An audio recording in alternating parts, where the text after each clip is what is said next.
So our next speaker is Tomas Czechvala, Right. who is going to be talking about FastDataStacks, which is an OPNFV project related to the integration of VPP and other FDIO projects into a stack. Okay. So. Right. Do you still need to do your presentation? Sorry? Okay. So, hi everyone. My name is Thomas. I work on FDS. I contribute to this project, which is based on software-defined networking, or let's say virtual network function. So, yeah. So what do we do? OPNFV, FastDataStack, is a platform that allows you to use a very complex solution where you can just define your business logic that you have or that you want to implement in your network.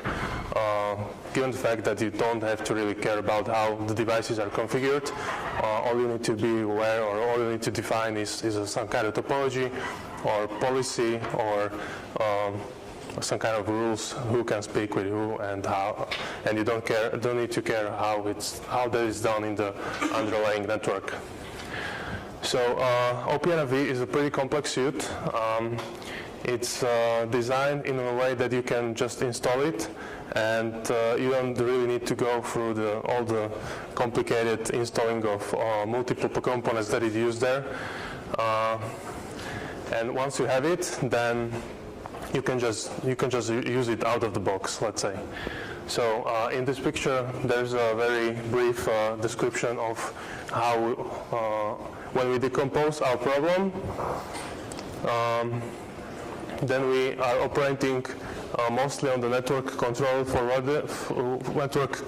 layer, where are forwarders, routers, and switches, and we're trying to manage them and configure them by some kind of automation that we implement in components above.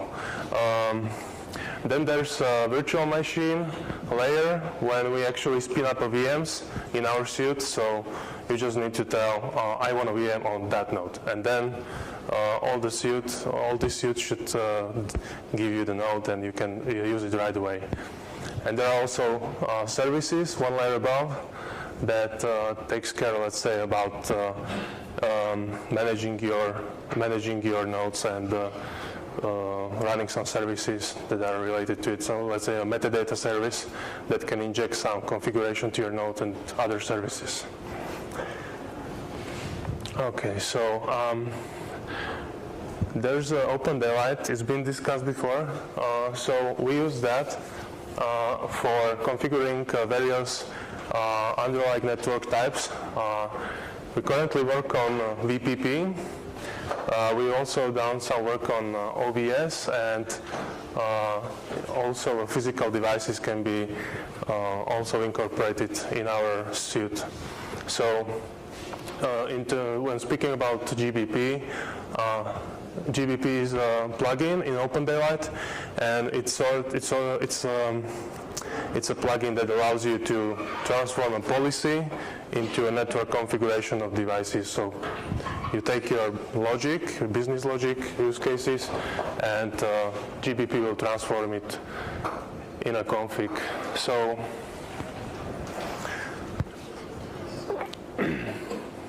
let's move on. Okay, this is another view on our suite. So there are also layers, and as you can see on the bottom, there are forwarders, OVS DPDK, which are also in some suites available as a use case. And in our use case, we add VPP.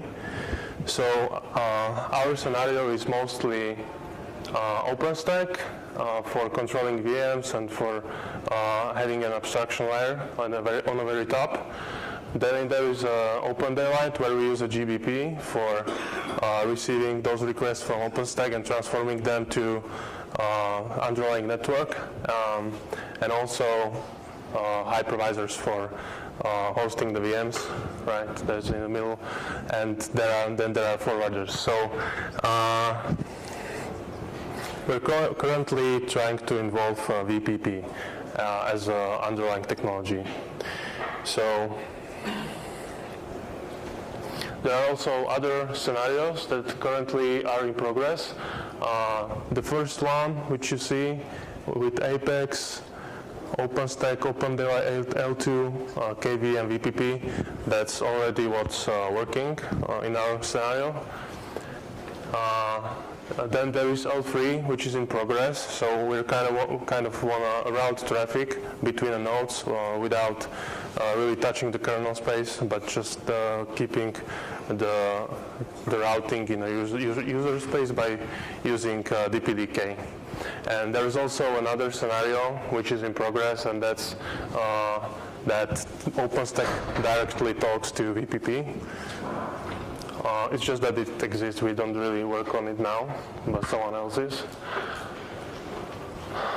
And yeah, here are some more details about our suite. So OpenStack is on the top. Neutron plugin, which is there, it's a key component because it allows you to define network subnets, ports, security groups, and all this abstraction that is pretty simple to define. Then there is a REST API. So Neutron sends a REST request into GBP. There is a project Neutron Northbound that has a modeled. This is also a model-driven plugin, so that's where the data are stored. And underneath there is a GBP project which listens to this data model and reacts on the changes in config data store, transforms by using render manager, VPP render, all this policy into a configuration on FDIO. And yeah, FDIO is actually it's a collection of projects that includes DPDK, VPP, and also Honeycomb. Honeycomb is like a lightweight ODL that it's capable of netconf communication between ODL and Honeycomb. Yeah, so as you can see, we use netconf there, and because VPP doesn't have any API that could be directly used by ODL. Honeycomb actually transforms these netconf requests into and then uses a C API that is available on VPP. And so it's not that we directly configure VPP with ODL, but we also use Honeycomb for that. So given the fact Honeycomb has to be on every node together with VPP. And there is also system installer, Apex, and there are also system tests that are involved in OpenFV. So Apex is actually the project it's a program that installs all of this for you automatically, and FunkTest ensure that everything's working as it should. So here's a detailed view on how, let's say, when a port is created, how it goes down to the VPP from very top of Neutron in OpenStack. So let's say we create a port with some binding details. Those data are written into Neutron Northbound in ODL.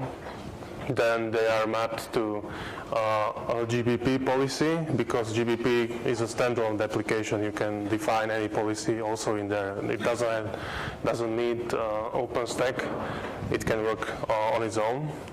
So the matter of fact is that the abstraction that comes from OpenStack has to be transformed into one that is in the GBP plugin in OpenDaylight.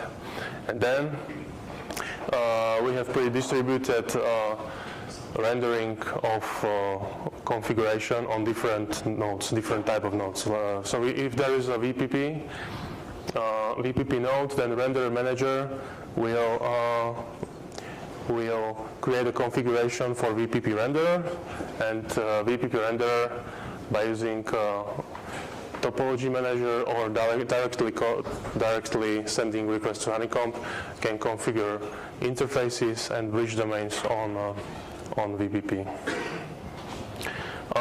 The topology manager component is not a part of GBP. It's a standalone plugin, and it helps you create a full mesh topology based on where do you create bridge domains. So if you have bridge domains with the same ID on a different nodes, then the VPD project will create and configure VXLAN tunnels between them in a full mesh. So you don't really need, it kind of helps you. And VPP renderer, it configures interfaces on a VPP itself. So this is how it's currently done. Okay, here's a workflow, let's say, of how OpenStack knows that some of the nodes, or one of the nodes is VPP. OpenStack doesn't have the knowledge about where is a VPP node or where is a OVS node unless we tell it directly, or unless ODL tells it. There are features for periodically scanning into ODL data store and looking for a configuration for a given node.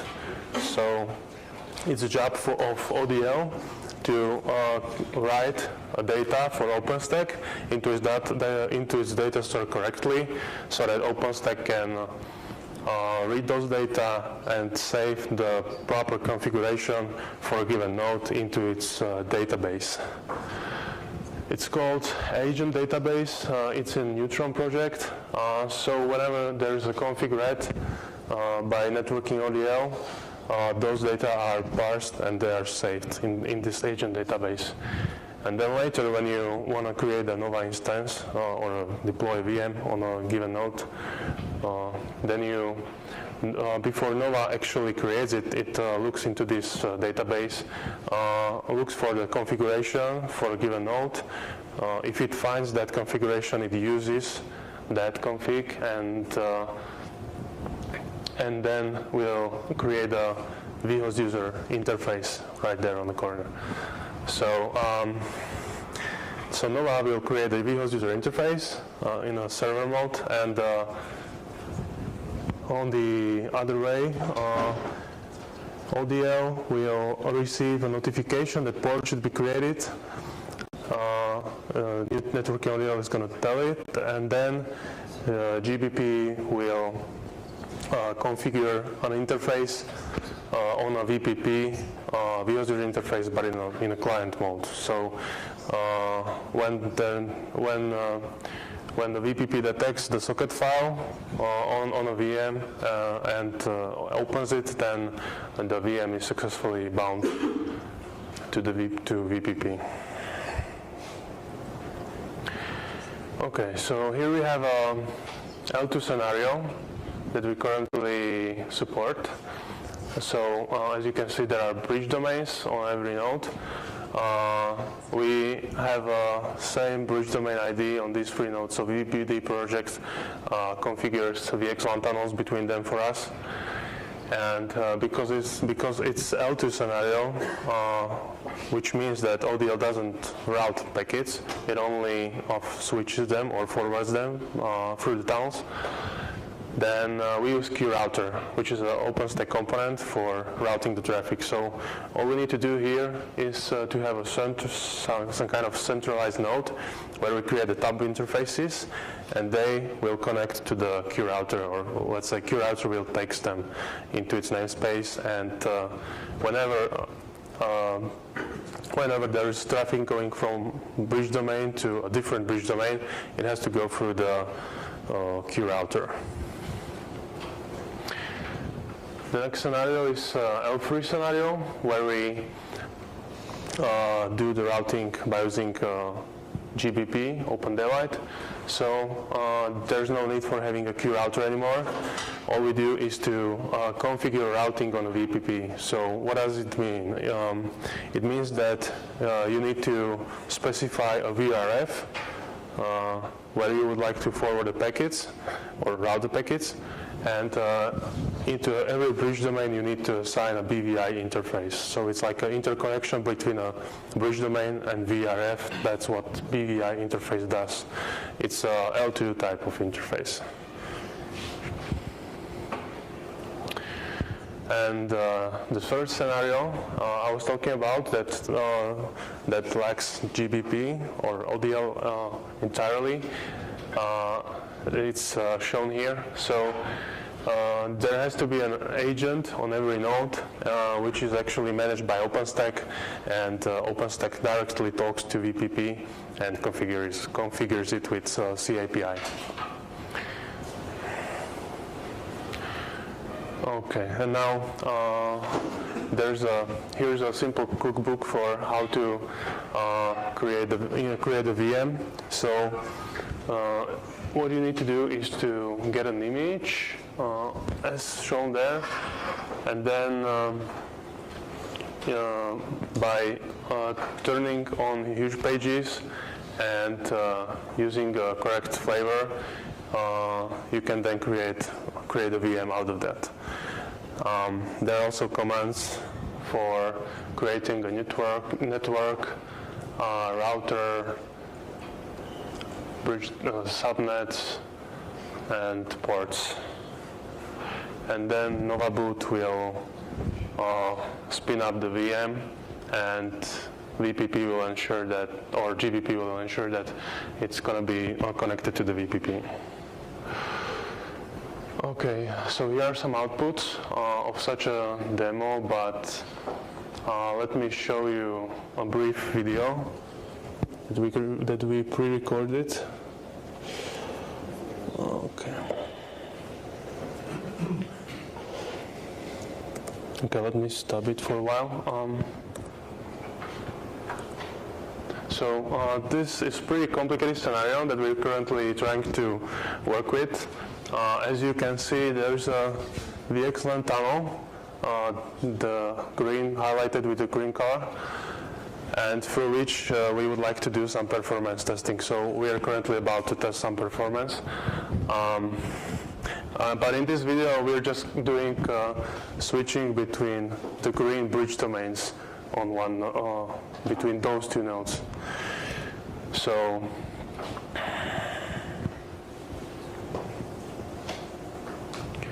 okay, it should be running.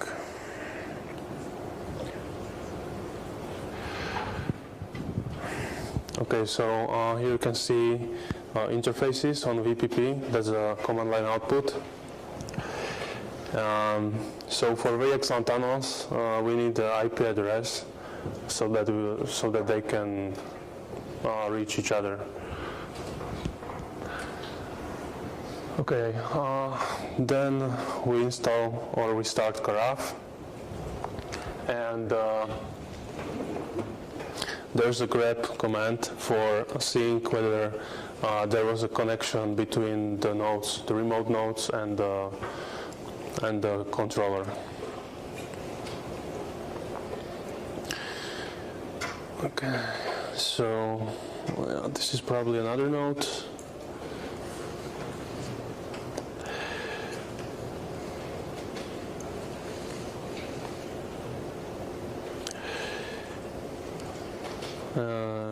IP address of another interface. So these two are going to be used as VXLAN tunnels.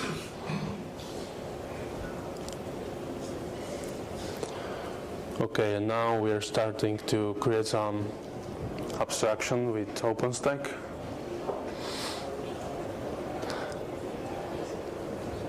There's some service listing. So services that Nova uses and services that Neutron uses. As you can see, we have L2 agent enabled, but we're not gonna. We would use it if we would try to ping to the external networks, because there has to be some routing done. So we put a BVI interface in a bridge domain and then into external network, and then we could go outside. But in this video we stay inside. So as you can see, there's a metadata agent which injects some configuration into VMs, and also DHCP agent that runs the DHCP service on a control node so that VM can observe an IP address. Okay, there's a network that's been created.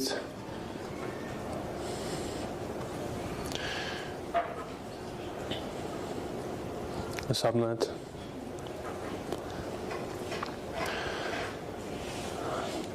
So this is a network. Here we have networks, external and the one we created, and also subnets, external and the one that we created. Router comes handy, but we're not going to route here. And now we create the ports, which is actually on a kind of abstraction. It's unbound yet. It's going to be bound when we create a VM. So it's going to be binding details will be filled after Nova successfully creates a Nova instance.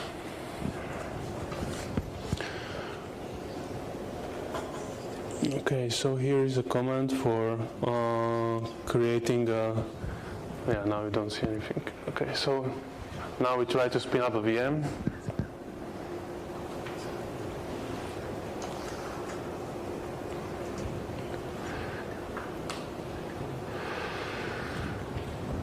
There's first.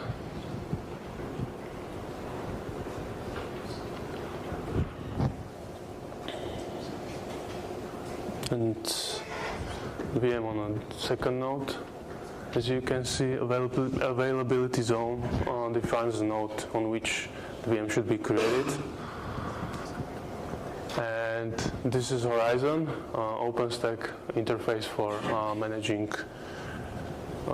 managing entities that were created.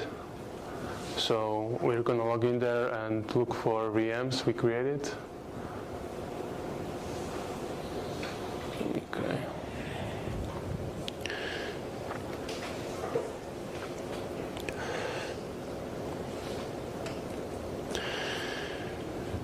So they are booted. Alright, they have there's if config. So there was an IP address, which means that DHCP could assign IP address through the bridge domain. And there's another one. There's also going to be an if config.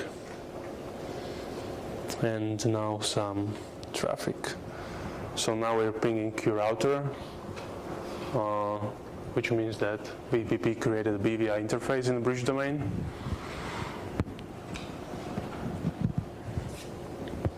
Now we're pinging DHCP, which should work. And now the other VM. Okay.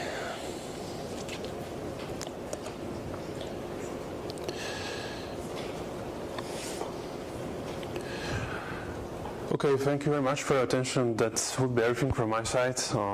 There's pretty much time for questions, if any are. So, if not, thanks again.